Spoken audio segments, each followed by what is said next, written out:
Bonjour, bienvenue sur Allo Finance. Nous sommes le vendredi 28 juillet.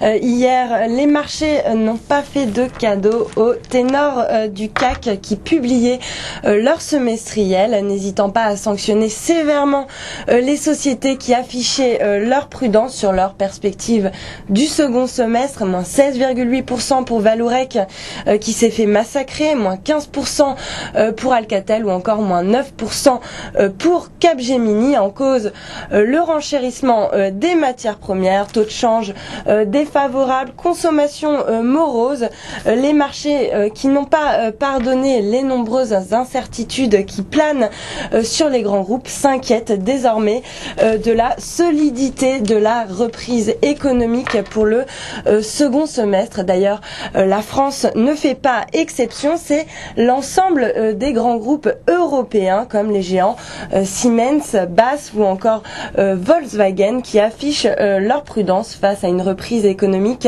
qui, on l'a vu, donne des signes d'essoufflement en zone euro dans un climat qui reste anxiogène dû à la crise des dettes souveraines. D'ailleurs, la crise souveraine, elle, continue et elle s'aggrave même pour l'Italie qui se retrouve encore plus dans le collimateur des marchés. Alors, elle a réussi à lever hier de l'argent frais sur le marché, mais au prix fort. La prime de risque exigée donc par le marché est la plus élevée depuis plus d'une décennie, avec un taux à 10 ans qui s'est inscrit à 5,77% contre seulement 4,94 lors de la précédente adjudication. En fait, sur ces deux maturités, les taux se sont envolés de quasiment 1%, signe incontestable donc de perte de confiance du marché dans la qualité de la signature italienne, ce qui a par ailleurs entraîné des tensions sur les marchés obligataires européens et en particulier en Espagne qui se retrouve elle aussi dans le viseur des marchés. Le sommet européen n'aurait donc pas effacé toutes les craintes de contagion, ce qui pénalise encore le secteur bancaire européen.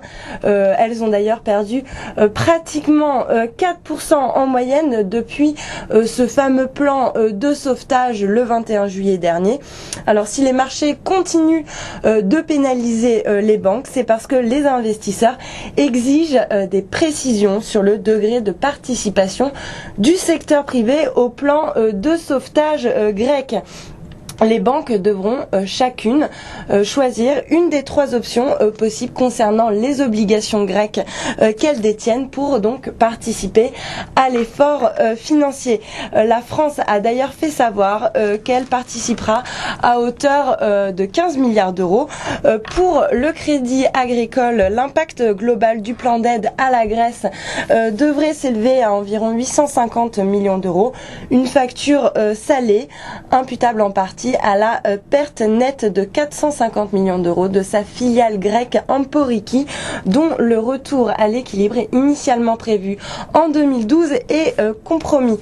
Aux États-Unis, le tableau n'est pas plus réjouissant car désormais personne ne peut savoir avec certitude l'issue de la situation à Washington. À mesure que la date fatidique du 2 août approche, la position des États-Unis devient de plus en plus délicate et potentiellement explosive. Alors le Tea Party, les républicains restent décidés à refuser tout relèvement du plafond de la dette, quitte à faire défaut si des coupes dans les dépenses sociales ne sont pas mises en œuvre.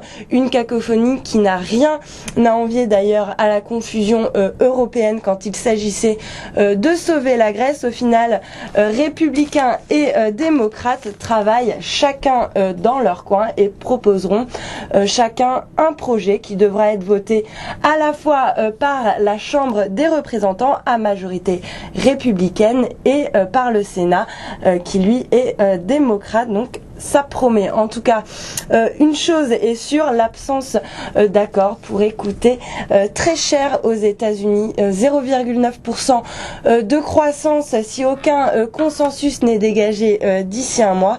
Mais surtout, les États-Unis risquent de perdre la confiance des marchés financiers dans la signature américaine. Et même si un accord est trouvé in extremis, le risque d'un affaiblissement de la note américaine est réel. Les agences de notation plutôt clémentes quand il s'agit de la première économie mondiale ont menacé d'agir rapidement si les réductions des déficits ne sont pas suffisantes. En tout cas, la perspective d'une dégradation des États-Unis commence à se matérialiser sur le marché obligataire US. Hier, les taux courts ont bondi d'environ 20 points de base, tout comme les CDS d'ailleurs, qui ont atteint hier de nouveaux plus hauts, signe que les marchés financiers ne pardonneront pas aux États-Unis leur désinvolture sur un sujet aussi explosif et contagieux que la crise des dettes souveraines. Voilà pour cette revue de presse, restez avec nous sur Allo Finance.